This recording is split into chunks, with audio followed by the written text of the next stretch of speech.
Avs Nation gets to breathe a sigh of relief as the Avs prove once again that this is not last year's team. Avs win over the Chicago Blackhawks 6-3.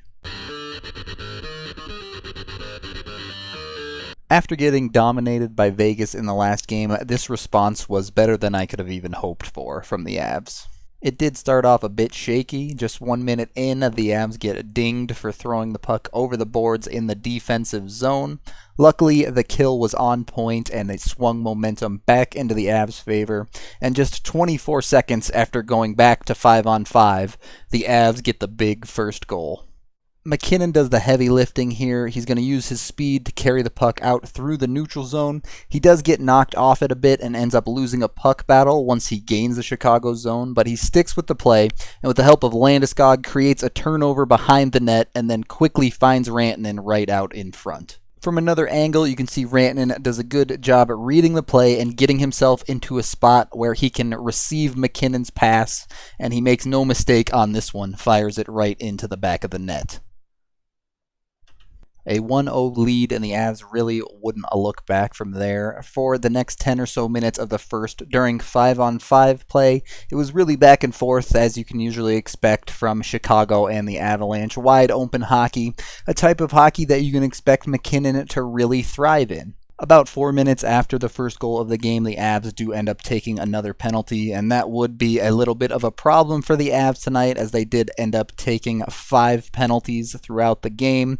Would really like to see them cut down on that, especially when they had the types of leads they had tonight. Luckily, the PK was completely on point and managed to kill all of those penalties tonight, so they got away with it. Just about 12 minutes into the period, the Avs get their first power play chance of the game. They don't manage to score, but they do a great job of possessing the puck and holding it in the offensive zone. And as a reward, they get another power play just as the first one expires. And it was a little bit scary, but they made it count. The Avs forwards get caught deep on the power play, and it creates a 2-on-1 rush for Chicago, but the Avs catch a stroke of luck, and it rings off the post, and that creates a 3-on-2 rush back the other way. You have Kerfoot carrying the puck up the near boards, and you're going to have McKinnon as the trailer, and he's going to call for the puck hard because he's feeling it tonight. Kerfoot hears it, makes the nice drop back to him. McKinnon cuts into the middle, and just a perfect shot.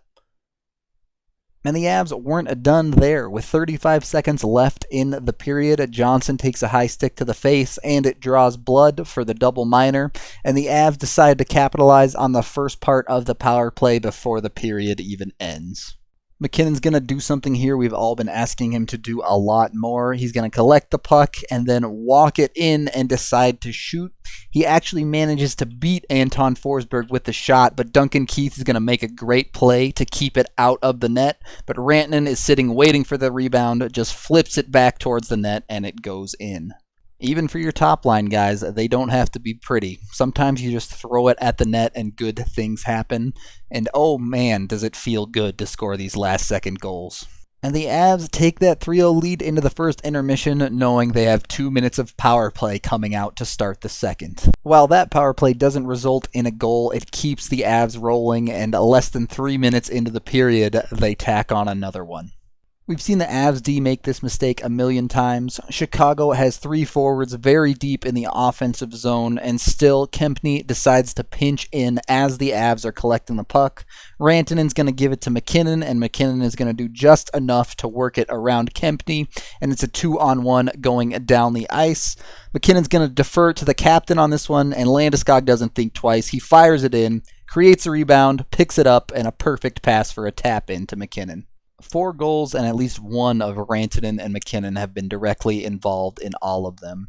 We can only hope that this is the jump start that top line needs to really become the core of this team and push the offense for the rest of the year. And of course, full credit to Landeskog too, opting to shoot the puck instead of trying to pass it through a defender that it's not likely to get through. He didn't receive credit for an assist on that first goal where he had a nice forecheck, but he obviously gets one here. So we've had a bunch of dirty ones and ones off the rush. How about a real bona fide pretty goal? Duchesne with a perfectly clean face-off win back to Barrie. From there, this is a complete set play. Grimaldi is going to skate right to the corner, and Barrie's going to hit him on the fly, and Grimaldi doesn't even think twice. Once he gets the puck, he immediately taps it towards the high slot, and Andrighetto is waiting to blast it. Grimaldi's first point in his first game called up in this season should not go unnoticed that he ran that set play perfectly, having only been with the team for less than 48 hours. So now you're sitting pretty, up 5-0, not quite halfway through the game, and the Avs absolutely do let their foot off the gas. And as much as I hate turtling, when you have a 5-goal lead, playing smart and safe is going to win you the game 99% of the time. Unfortunately, this is the Chicago Blackhawks. They are full of offensive potency, and they quickly get one back. Some tough bounces for the Avs on this one. Hayden is going to take the puck up the near boards here and attempt to center it. Unfortunately, that centering try bounces off of Duchesne's skate right out to the high point. From there, Kempny just winds up and fires. Duchesne can't manage to get his stick back into position to prevent the tip-in, and it's unstoppable for Bernier. Alright, so you give up a tough one because of some unlucky bounces. It's going to happen with a team like Chicago, especially considering Chicago hit 3 posts throughout the entirety of this game, so they had their fair share of bad luck too. Avs then take and kill a penalty shortly after that goal, and right when it looks like you can kick it back into coast mode, they give up another one. You remember that mistake Chicago made not too long ago? 3 Avs, deep in the zone. Puck's going to get sent up the far boards. For some reason, with a 4-goal lead, Nemeth is going to try and pinch on this. I don't think he even gets his stick on the puck at all, not even close. That leads to a 2-on-1 the other way for the Blackhawks. Nice shot, just beats Bernier.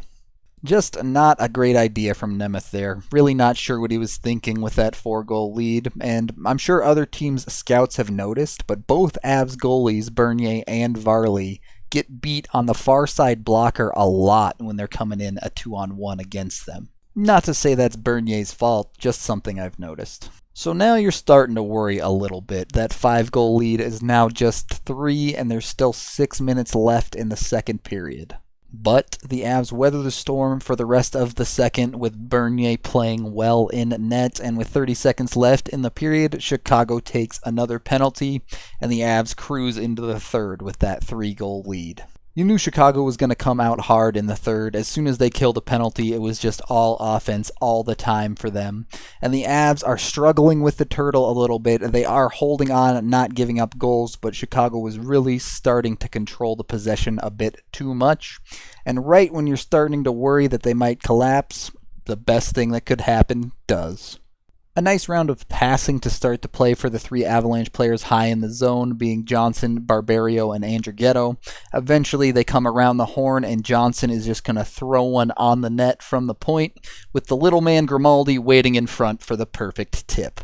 So now you have Grimaldi with a goal and an assist tonight. It's going to be awfully hard to send him back to San Antonio now. And really, that was the end of the game. The Avs going up by 4 again, it was going to be virtually impossible for Chicago to come back. Chicago would pick up another goal late off of the Avs failing to clear a rebound, but that was really no big deal.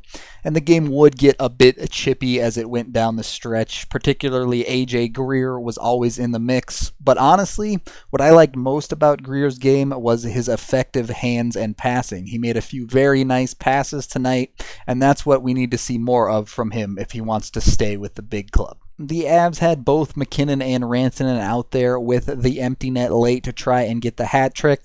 McKinnon had an opportunity for one, but opted to try and pass to Rantanen, and it kind of just got away from him. So no hat trick, but still, no complaints about a 6-3 win. And this is the McKinnon we've been waiting for. This is the player we hope that he can all become on a consistent basis. Not only flying up the ice, using his hands, picking his spots with his shots, but being physical as well, creating that first goal off a strong forecheck and just straight up knocking a dude off the puck. You're extremely happy with the first 2 periods of this game, and then sure, the shot totals and other things like that look bad, but a large part of that is score effects and the Avs sitting back on their 5, 4, and 3 goal leads, so I wouldn't put a whole lot of stock into that on this one.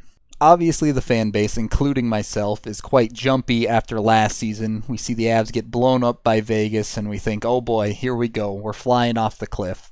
But tonight, hopefully, put that to rest permanently. It's clear this team is capable of bouncing back and doing what it needs to do. That is the end of this game video review. The Avs get another 4-day break now because scheduling is weird, and then they're back at it against Carolina. I'm Rudo3, and this headset makes my hair look ridiculous.